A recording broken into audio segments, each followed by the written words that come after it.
My son's weird hobby made him a hero when it mattered most. When you're raising a kid who's different, you learn to pick your battles. My son Clark is autistic, and his thing is martial arts weapons. Specifically, nunchucks. Not sports, not video games. Nunchucks. He practiced every single day in our garage. 2 hours minimum, sometimes 3. The same moves, over and over, until his hands were calloused and his movements were smooth as water. His teachers kept suggesting we redirect him toward something more appropriate. But I saw how focused he became, how calm. If it made him happy, it was good enough for me. Clark had a friend at school named Lily. She was also autistic, and they understood each other in ways other kids couldn't. They'd share snacks at lunch, sit together at recess, hold hands sometimes. It was innocent and sweet. My wife and I thought it was the most heartwarming thing we'd ever seen. Then everything changed. There was this older kid, Danny, who started bothering Lily, following her around, asking her to be his girlfriend, getting angry when she said no. Clark told me about it one night at dinner, his voice flat, but his hands shaking. "He pushed her down the stairs today," Clark said. "She has a bruise on her arm." My wife and I immediately contacted the school. Lily's parents did the same. We had meetings with the principal, documented everything, pushed for consequences. Danny got a 3-day suspension.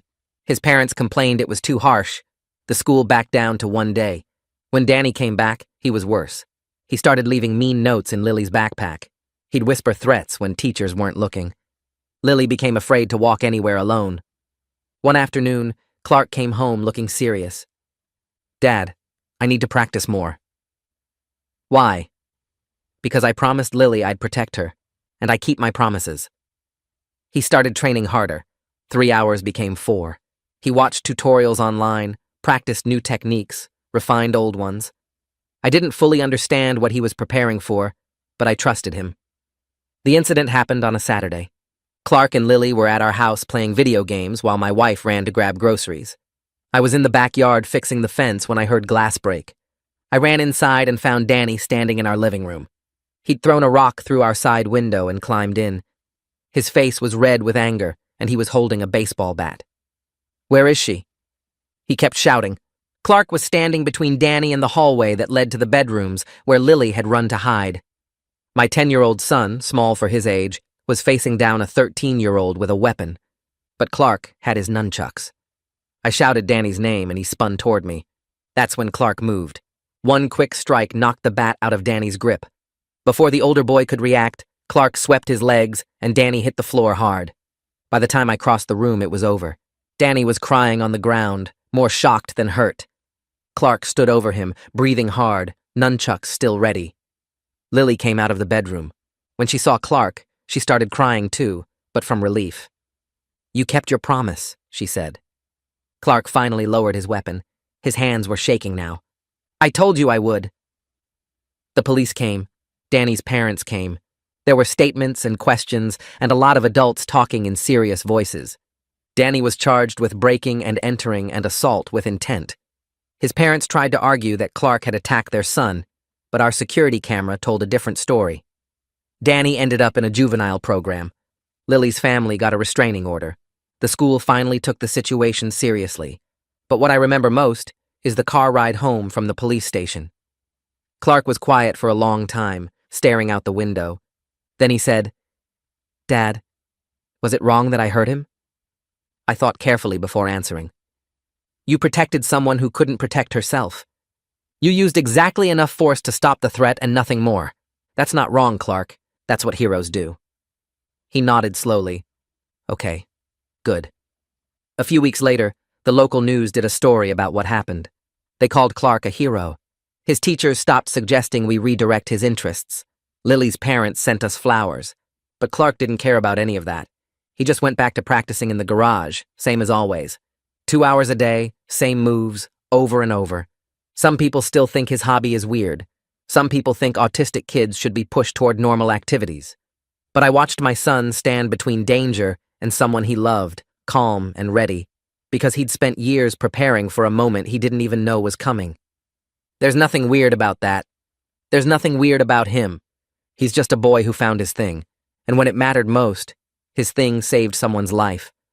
The days after the police station visit feel strange and heavy. like we're all waiting for something else to happen. Clark goes back to his practice schedule in the garage, but I notice he's quieter than usual, working through the same forms with extra precision. He doesn't play music like he used to while practicing. The only sound is the nunchucks cutting through air and his breathing. I watch him from the doorway sometimes, and his movements are perfect, controlled, but something's different in his face. He looks older somehow. My wife notices it too. She brings him water during practice and asks if he's okay, and Clark just nods and keeps going. 2 hours every evening, same as before, but the lightness is gone. He's not practicing because he loves it anymore. He's practicing because he needs to stay ready. Lily's parents call the next afternoon while I'm making dinner. My wife answers, and I can tell from her voice who it is. She says yes multiple times, then covers the phone and looks at me. They want to know if Lily can come over after school tomorrow. She feels safer at our house than anywhere else right now. My wife doesn't even need to ask me. I nod immediately. Both kids need to process what happened together, and keeping them apart won't help either of them heal. We agree on a time, and my wife promises we'll be here the whole afternoon. When Lily arrives the next day, Clark is waiting by the front door. He opens it before she even knocks. They look at each other for a long moment, and then Lily steps inside, and they walk to the living room without saying anything. My wife and I stay in the kitchen, close enough to hear, but far enough to give them space. They sit together on the couch, playing video games like they always did, but I notice they're sitting closer than before. Lily keeps glancing at Clark like she's making sure he's still there. Every few minutes she looks over at him, checks that he's real, then goes back to the game. Clark doesn't seem to mind. He just keeps playing, letting her look as much as she needs to. They don't talk about the incident at first. They just exist together in the same space, and maybe that's what they both need right now. My wife makes them snacks, and they eat quietly, still focused on the TV screen. 3 days later, the detective contacts us with an update on Danny's case. He calls in the evening while we're eating dinner. I step into the other room to take it, and Clark watches me go with worried eyes. The prosecutor is moving forward with charges for breaking and entering, assault with a weapon, and stalking. The detective explains that Danny's age means juvenile court, but the charges are still serious. They're treating it as a violent home invasion because that's exactly what it was. A 13-year-old broke into our house with a baseball bat to threaten 2 younger kids. The detective says the security camera footage makes the case strong. There's no question about what happened or who started it. I thank him and hang up, then go back to the dining room. Clark is staring at his plate. I tell him and my wife what the detective said, keeping my voice calm and factual. Clark nods slowly, but doesn't ask any questions. That evening, Danny's parents show up at our door unannounced. I see them through the window before they knock. Iris looks like she's been crying for days. Her eyes are red and puffy, and she's holding a tissue in one hand. Gareth stands stiff and angry beside her, his jaw tight and his shoulders squared. I open the door, but don't invite them in. Gareth starts talking immediately, his voice loud and demanding. He wants to know why we're trying to ruin their son's life over a misunderstanding. He says Danny made a mistake, that he's just a kid who got upset, that pressing charges is too harsh. Iris nods along, but she's crying again, looking at me like I'm supposed to feel sorry for her. I keep my voice calm, but firm. Their son broke into my home with a baseball bat and threatened 2 children. That's not a misunderstanding. That's a crime. My wife comes to stand beside me, and together we hold the doorway. I can see the denial cracking in Iris's face, even as Gareth continues to argue. She knows what her son did. She just doesn't want to believe it. Clark overhears part of the conversation from the hallway and comes to stand beside me. He's still holding his nunchucks from practice. He doesn't say anything, just looks at Danny's parents with that direct, unflinching stare that makes some adults uncomfortable. Gareth stops talking mid-sentence when he sees Clark. The nunchucks hang loose in my son's hands, not threatening but present, a reminder of what happened. Danny's parents leave shortly after, Iris still crying and Gareth muttering under his breath. That night, Clark asks me if Danny's parents are mad at him for defending Lily. We're in his room, and he's sitting on his bed looking small and worried. I sit down next to him and try to find the right words. Sometimes people get angry when they don't want to believe something hard about someone they love. It's easier to blame someone else than to accept that their kid did something really wrong. But that doesn't make what Clark did wrong. He protected his friend when she was in danger. Danny's parents being mad doesn't change that. Clark thinks about this for a while, then nods. He asks if Danny will come back, and I tell him no. The school principal calls a meeting with all the families involved the following week. Austin walks into the conference room looking careful and serious. He's brought the school counselor Amira with him to help lead the discussion. We sit around a long table, my wife and I on one side, Lily's parents on the other. Austin starts by acknowledging that the school failed to handle Danny's behavior properly before it escalated this far. During the meeting, we learned that Danny had been flagged by teachers multiple times for aggressive behavior toward other students. The interventions had been minimal. A few talks with the counselor, some notes in his file, but nothing that actually stopped him. Austin looks uncomfortable admitting this, his face tight with what might be shame or just worry about liability.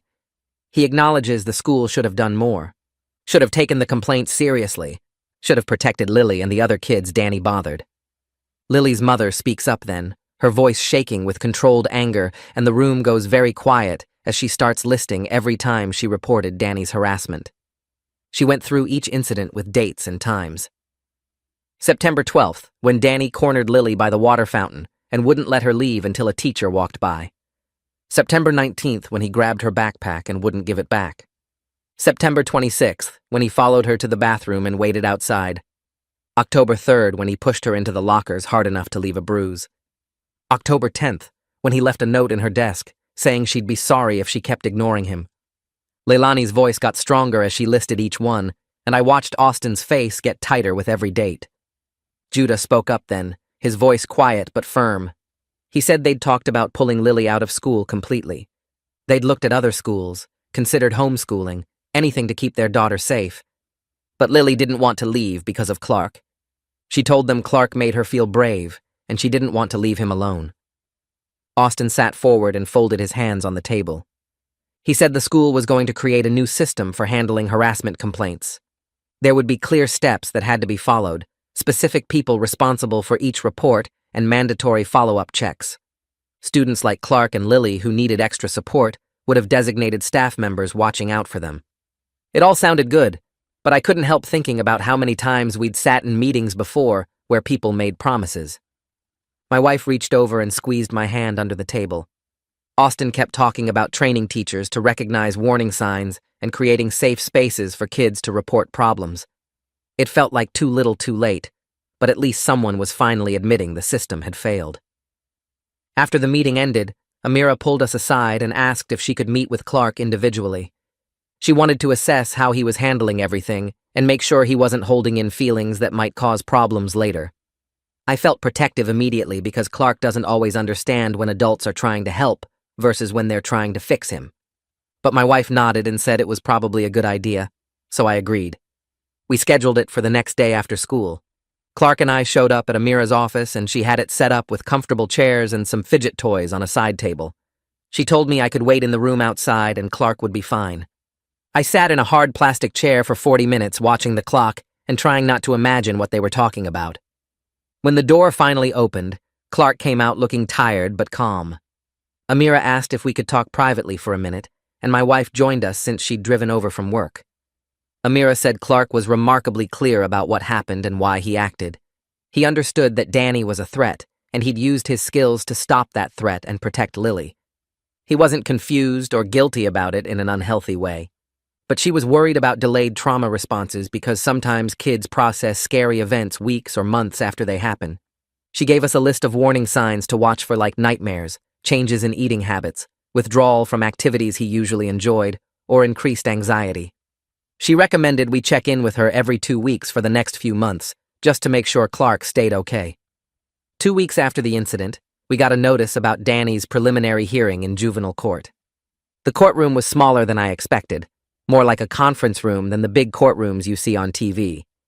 There were rows of chairs instead of a jury box, and the judge's bench wasn't very high. But the judge herself was serious and thorough, an older woman with gray hair who reviewed every piece of evidence carefully. She had our security footage queued up on a screen and several folders of documents spread in front of her. Watching the footage play in court hit me harder than I thought it would.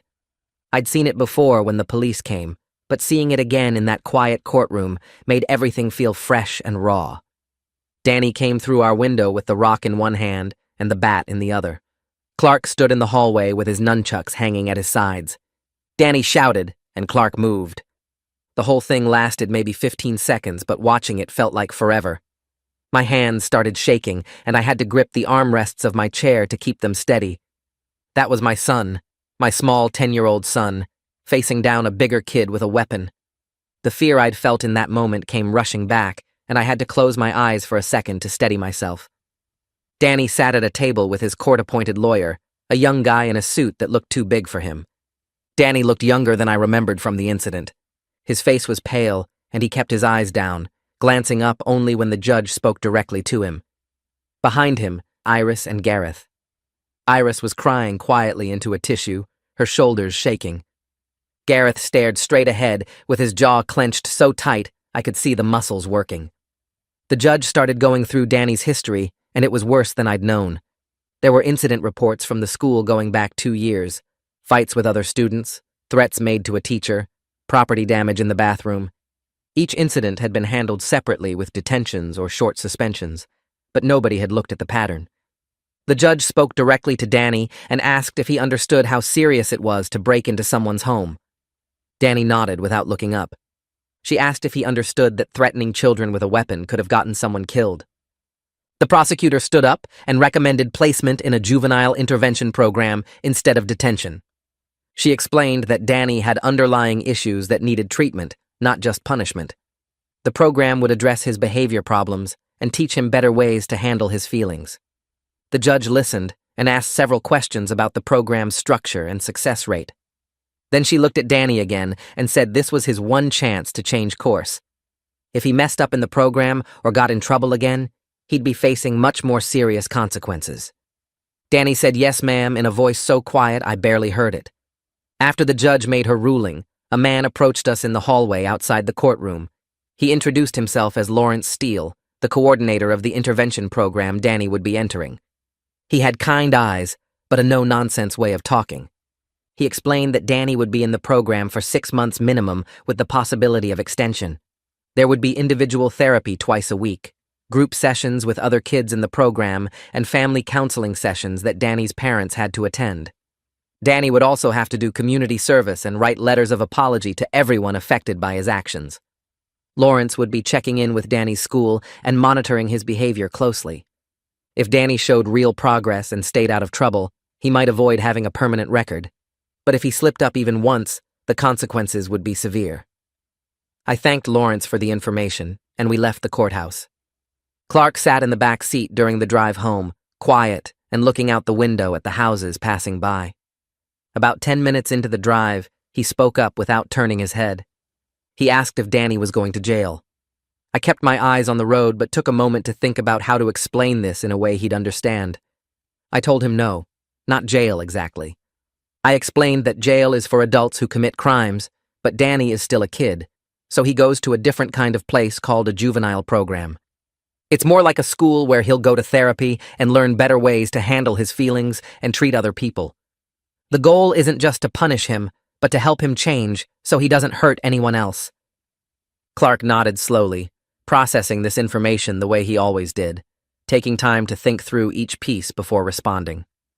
Several minutes passed with just the sound of the car engine and the tires on the road. I glanced in the rearview mirror and saw Clark still staring out the window, his hands folded in his lap. Then he said something that made my chest tighten. He said he hoped the program works because he doesn't want to have to defend Lily again. The weight in his voice, the tiredness of it, made him sound older than 10 years old. It broke my heart a little to hear that responsibility sitting on his shoulders, this sense that keeping Lily safe was his job and his alone. I told him that protecting Lily isn't just his responsibility, that there are lots of adults working to make sure both of them are safe now. But I could tell from his expression in the mirror that he didn't quite believe me, or maybe he just knew that adults don't always catch everything before it's too late. That evening, we settled in to watch television after dinner. My wife was folding laundry on the couch, and Clark was doing homework at the dining table when the local news came on. I wasn't really paying attention until I heard the anchor mention a story about a home invasion involving a child defending another child. My wife looked up sharply, and we both froze. They didn't use our names or show our house, but they mentioned enough details that anyone who knew us would recognize the situation immediately. A 10-year-old boy with martial arts training, a 13-year-old intruder with a baseball bat, a break-in through a window. They called Clark a hero and talked about how his years of dedication to his hobby had prepared him for a dangerous moment. The phone started ringing before the segment even finished. First, it was my brother calling to ask if that was Clark they were talking about. Then my wife's sister called. Then our neighbor from 3 houses down. Then friends from work, people from Clark's school, even someone I hadn't talked to since college who'd seen the story and tracked down our number. Everyone wanted to know if we were okay, if Clark was okay, if the story was true. Some people were genuinely concerned and supportive. Others seemed more curious than anything, wanting details and drama. My wife stopped answering after the 5th call, and we let it go to voicemail. Clark looked up from his homework with a confused expression, asking why so many people were calling. I explained that the news story had aired and people recognized it was about him.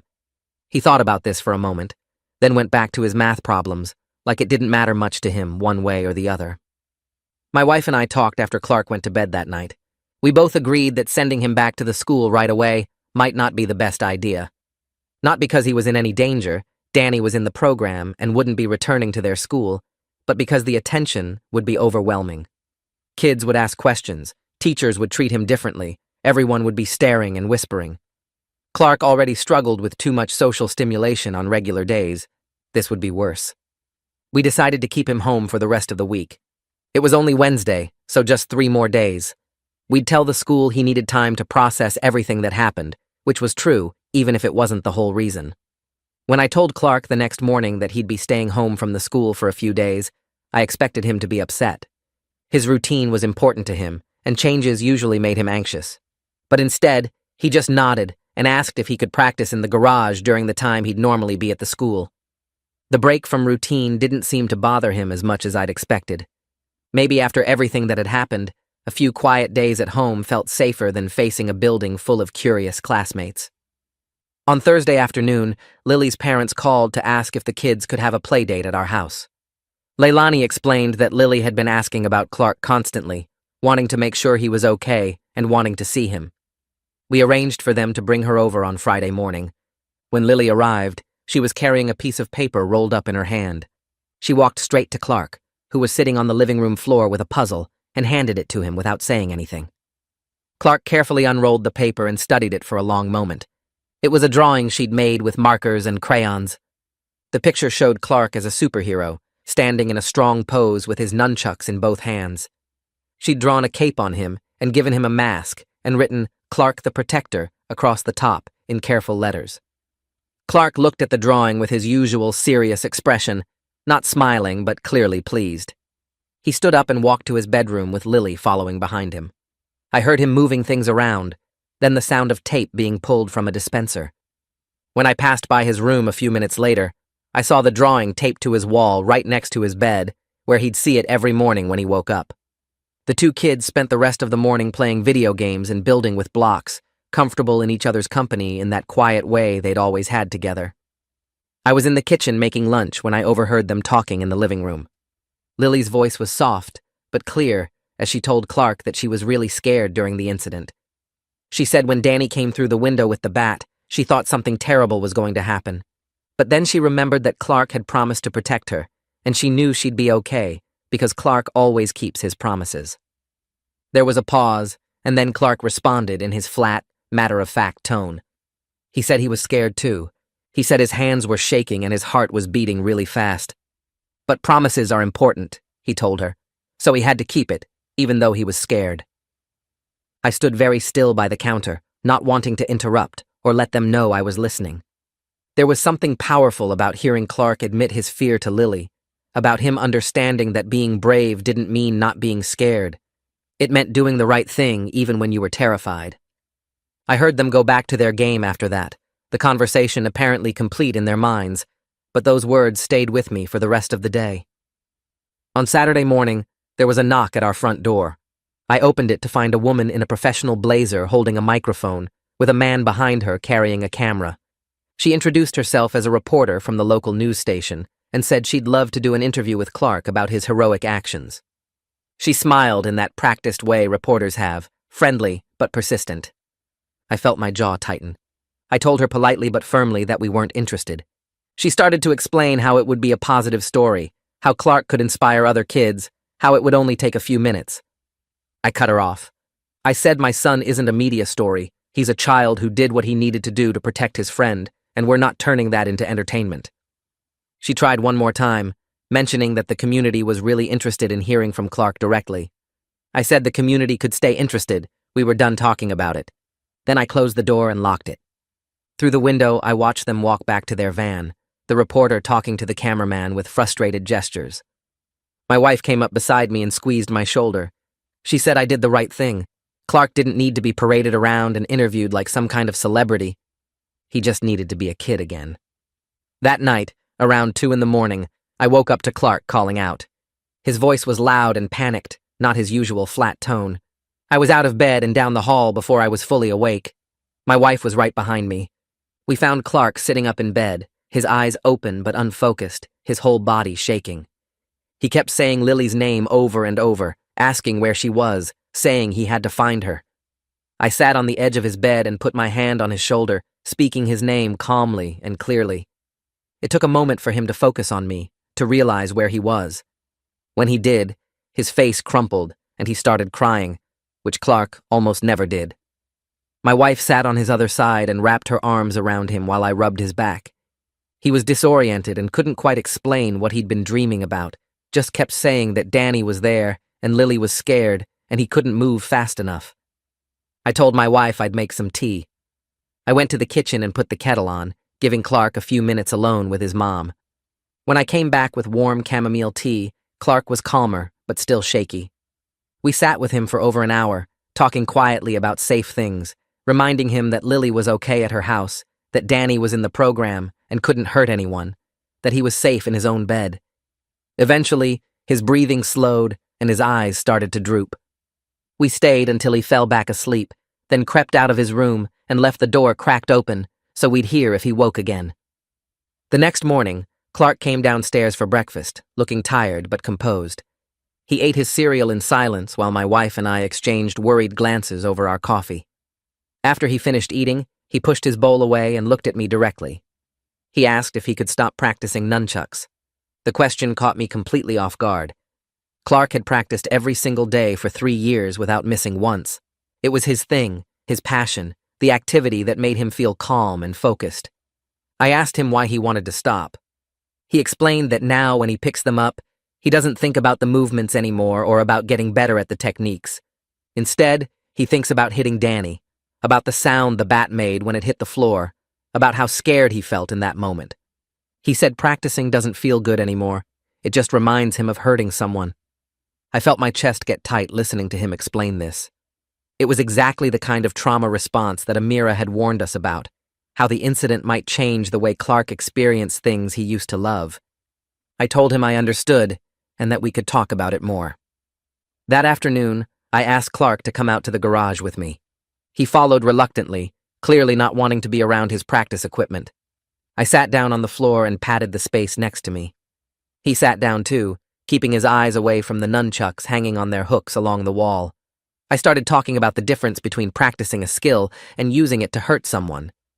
I reminded him that he'd practiced for years just because he loved it, because the movements felt good and right, because it gave him something to focus on that made sense to him.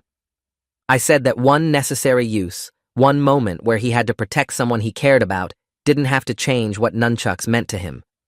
They could still be his thing, still be something he did, because it made him happy. The incident was one moment, but he had thousands of hours of practice that had nothing to do with fighting or fear. Those hours were about discipline and skill and the simple joy of mastering something difficult.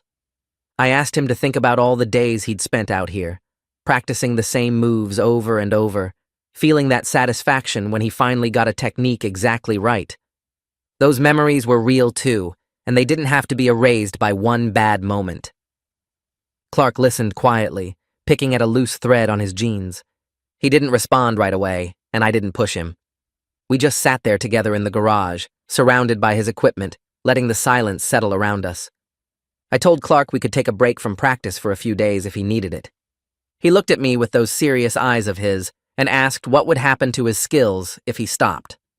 I explained that taking a short break wouldn't make him forget everything he'd learned, and that sometimes stepping away from something hard helps you come back to it stronger.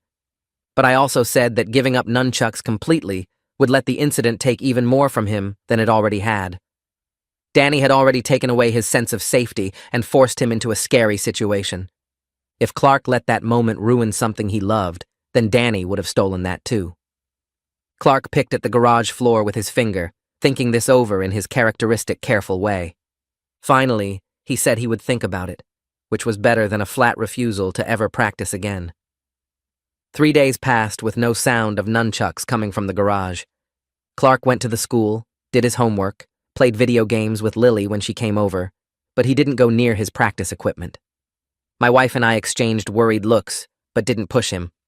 On the 4th day, I was in the kitchen making dinner when I heard the familiar rhythmic swish of nunchucks cutting through air.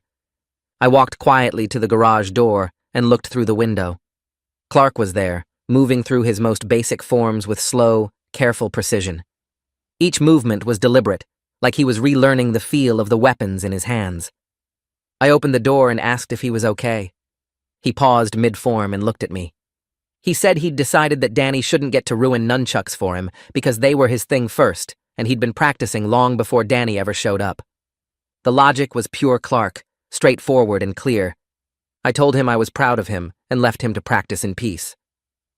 The school counselor Amira called the next week to schedule follow-up sessions with both Clark and Lily together. She explained that she wanted to use play therapy techniques to help them process the shared experience, since they'd both been there during the incident. My wife and I agreed immediately, and Lily's parents did the same. The sessions happened twice a week for a month at the school counseling office. Amira had them draw pictures, play with action figures, and talk about scary things in general without forcing them to relive specific moments. After the 4th session, she pulled us aside in the hallway and said something interesting. The bond between Clark and Lily actually seemed stronger now than before, like going through something scary together had deepened their connection. But both kids were showing signs of what she called hypervigilance, being extra alert and watchful in ways they hadn't been before the incident. Clark kept checking windows and doors at home. Lily apparently did the same thing at her house. Amira said this was normal trauma response and would likely fade with time and continued support. The school held another meeting about a month after the incident. This time, the principal Austin came prepared with actual documentation. He stood at the front of the conference room with a thick folder and presented what he called the new harassment protocol. The system included mandatory reporting thresholds, so teachers couldn't dismiss complaints as minor kid stuff. It required designated staff training on recognizing escalating behavior patterns. Most importantly, it created a support system for students who reported concerns, so kids like Clark and Lily wouldn't feel alone when they tried to get help.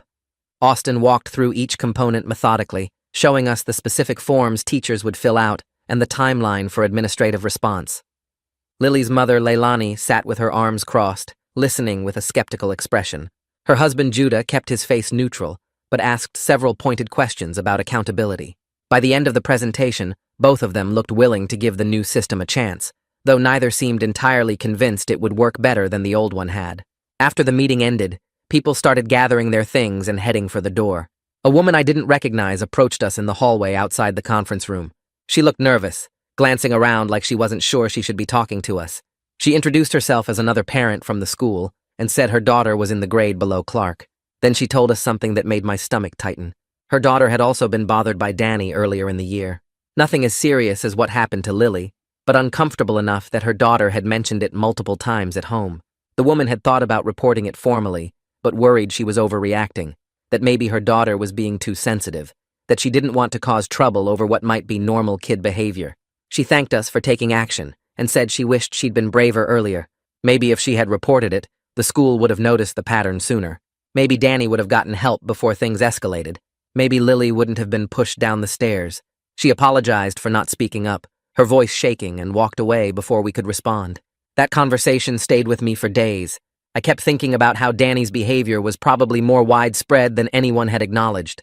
How many other kids had he bothered? How many parents had second-guessed themselves the way that woman did? The anger I felt wasn't simple. Part of me was furious at the adults who'd missed the signs or dismissed the warnings. The teachers who'd called it kid stuff, the administrators who'd reduced his suspension from 3 days to 1, the system that made it so hard for kids to get protection until something really bad happened. But another part of me felt sad for all the kids who'd felt unsafe and hadn't known how to make the adults listen, for the parents who'd trusted the school to handle things and been let down, for Danny himself, who'd apparently needed help long before he showed up at our house with a baseball bat. The emotions were complicated and heavy, and I didn't have anywhere useful to put them. Clark returned to the school the following Monday. My wife and I were both anxious about how the other kids would react. We'd talked to Austin about it, and he'd assured us that he'd briefed all the teachers to keep things as normal as possible and redirect any excessive attention. The plan was to treat Clark like any other student returning after an absence, not like a celebrity or a curiosity. I drove Clark to the school that morning and walked him to his classroom, which I normally didn't do. He seemed calm on the outside, but his hands were fidgeting with the straps of his backpack. I gave him a quick hug before he went inside and reminded him that he could call us any time if he needed to come home. He nodded and walked into the classroom with his usual careful steps. The waiting was hard. My wife and I both kept our phones close all day, expecting a call from the school. But no call came. That evening, Clark told us about his day over dinner. Some kids had asked him questions about the incident. They wanted to know if Danny really broke into our house, if Clark really used nunchucks, if Danny went to jail. The teacher had redirected them to other topics each time, just like Austin said she would. Clark seemed okay with the questions themselves. What bothered him more was that a few kids seemed scared of him now. They'd backed away when he walked past them in the hallway. They'd chosen different spots at lunch even though there was room at his table. He said it in his flat, matter-of-fact voice, but I could hear the hurt underneath. He didn't want people to be afraid of him. He'd only done what he had to do to protect Lily. The idea that defending his friend had made him seem dangerous to other kids clearly upset him more than anything else about going back to the school. Lily stayed close to Clark during recess and lunch all week. The teacher sent home a brief report on Friday, saying that several other kids had started including them in games more than before. Apparently, some of the students who'd previously ignored Clark and Lily were now inviting them to join kickball and tag. It wasn't entirely positive attention.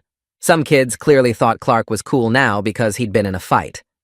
Others seemed to feel sorry for both of them. A few kids were still keeping their distance, uncertain how to act around them. The teacher noted that the social dynamics were shifting, but couldn't say yet whether it would ultimately be helpful or harmful for Clark and Lily. She promised to keep monitoring the situation and let us know if any problems developed. My wife and I decided to just watch and wait, ready to step in if needed, but hoping the kids would figure things out on their own.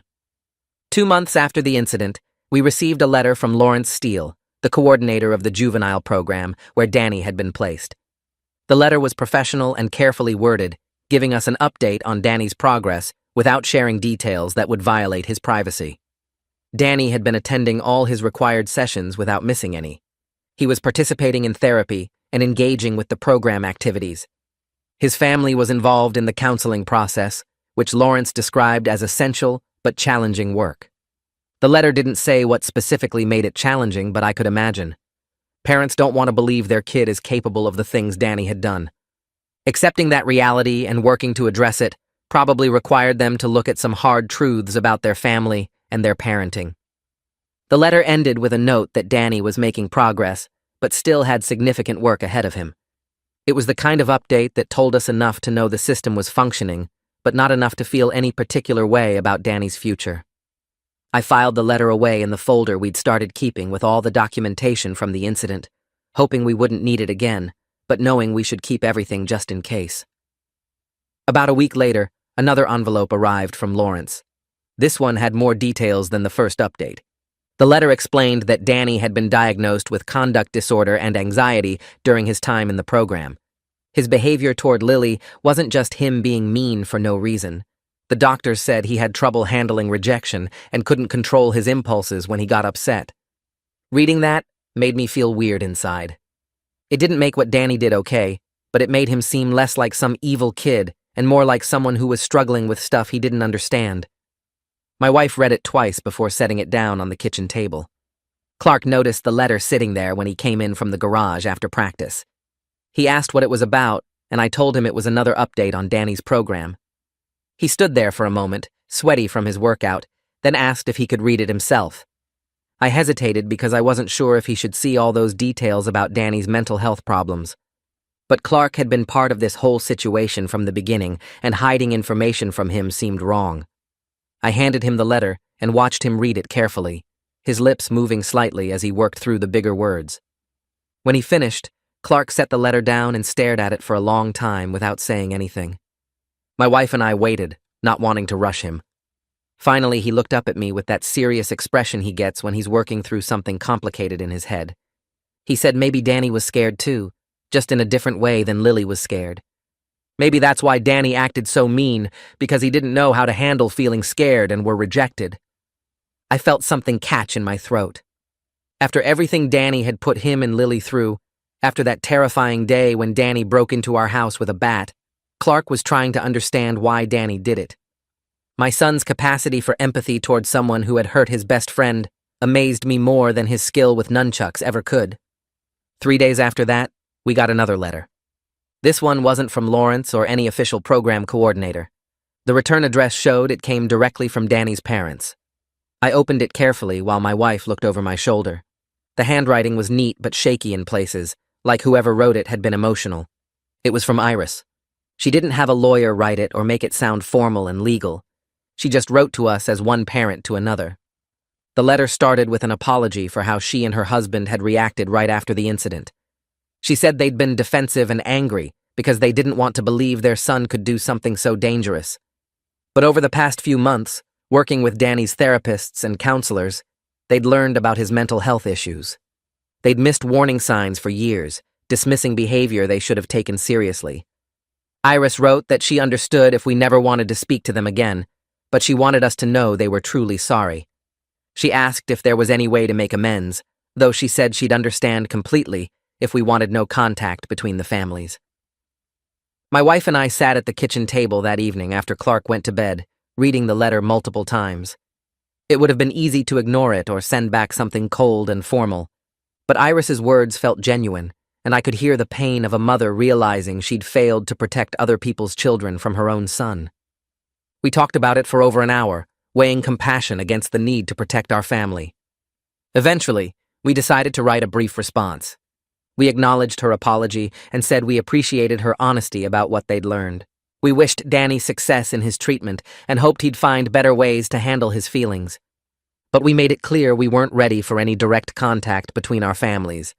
It felt like the right balance, showing we weren't cruel people, but also maintaining boundaries that kept everyone safe. The nightmares that had been waking Clark up multiple times a week started happening less often. Instead of 3 or 4 times a week, he'd only wake up scared maybe once every 2 weeks. During our regular check-in with Amira, she said this was normal progress. She explained that trauma responses don't just disappear overnight. Sometimes it takes years for someone to fully process something scary that happened to them. She said Clark was doing really well, especially considering how young he was when he had to defend himself and Lily. The important thing was that the nightmares were becoming less frequent and less intense over time. Clark's 11th birthday came around in early spring. We had a small party at our house with just family and Lily's family. After we'd cut the cake and Clark had opened most of his presents, Leilani and Judah brought out one more gift. The box was long and narrow, and I could tell from Clark's face that he knew what it was before he even opened it. Inside was a professional set of practice nunchucks, the kind with proper weight distribution and a safety certification. They weren't the cheap ones you could buy at a martial arts store. These were the real deal, the kind serious practitioners used. Leilani's eyes were wet when she told Clark that his skill with nunchucks had literally saved their daughter's life. They wanted him to know that what he could do wasn't something weird or wrong. It was a gift that had protected someone they loved. A few weeks after his birthday, Clark asked Lily if she wanted to learn some self-defense moves. Not anything with weapons, just basic blocks and awareness techniques that might help her feel safer. Lily agreed immediately, and they started practicing together in our garage a couple times a week. Lily wasn't naturally coordinated like Clark was. Her movements were stiffer, and she had trouble remembering the sequences. But she showed up every time and worked hard, and I could see it was helping both of them. Clark got to be the teacher instead of always being the student who needed extra help. Lily got to feel like she was learning to protect herself instead of always needing protection. They were helping each other heal. 4 months after the incident, Austin called another meeting at the school. This time it wasn't about problems or complaints. He wanted to review how the new harassment protocol was working. Since they'd put the new system in place, there had been 3 formal reports filed by students or parents. All 3 had been taken seriously, investigated properly, and handled with appropriate interventions. None of them had escalated the way the situation with Danny and Lily had escalated. Austin admitted the system still wasn't perfect, and probably never would be. But having clear procedures and trained staff who knew how to respond made a real difference. It felt like actual progress, even if it had taken something terrible to make it happen. That same week, we received another update from Lawrence. Danny had completed the first phase of his intervention program. According to Lawrence, Danny had made genuine progress in therapy. He was learning to recognize when he was getting upset and use better strategies to calm himself down. He was scheduled to transition back to a regular school with continued support and monitoring from counselors. The good news for Clark and Lily was that Danny wouldn't be returning to their school. He'd be going to a different one in another district, where he could have a fresh start with people who didn't know about what he'd done. Clark asked me that night if Danny was fixed now.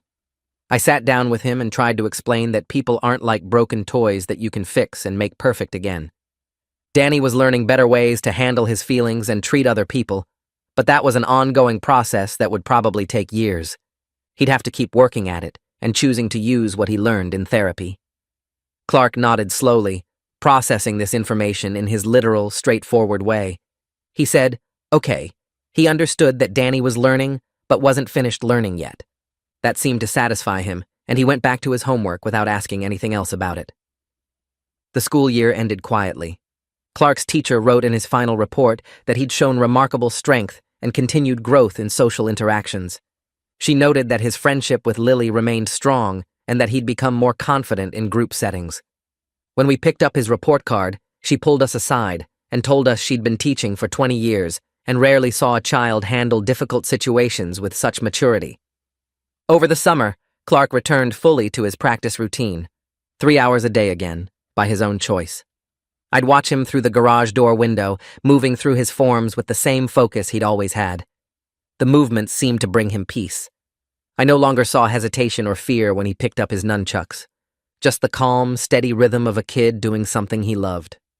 We took a family vacation to visit my brother's family in Colorado.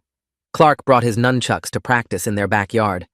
My nephew watched from the porch for a while, then came over and asked if Clark could teach him some moves. Clark looked at me first, checking if it was okay, then nodded and started showing him the basic grip.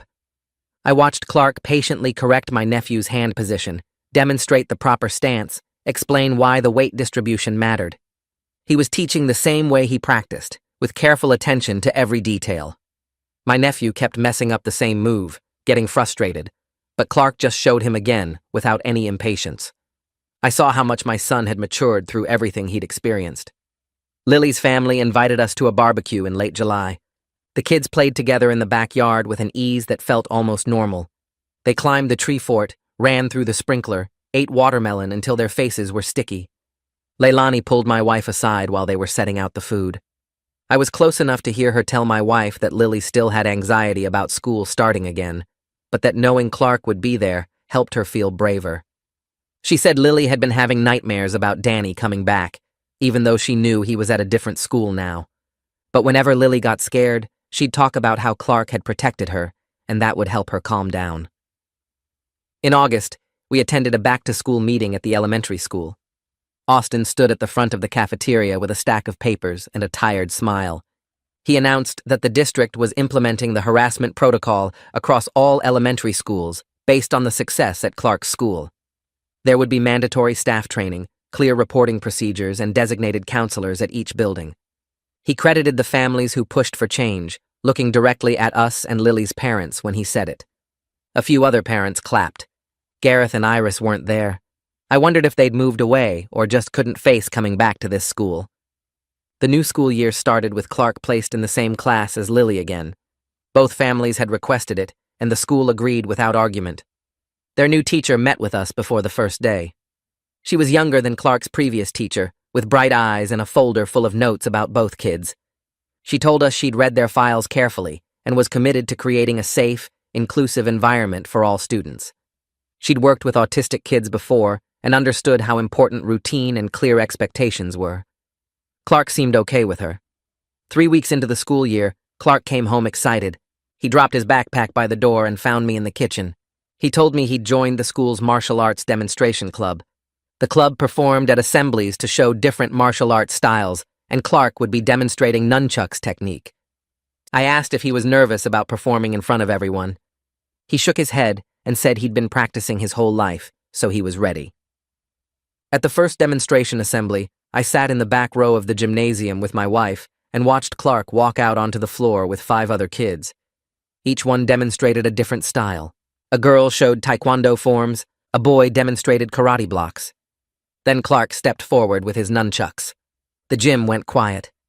He moved through his forms with complete focus and confidence, the nunchucks flowing around his body in smooth arcs. Every movement was precise.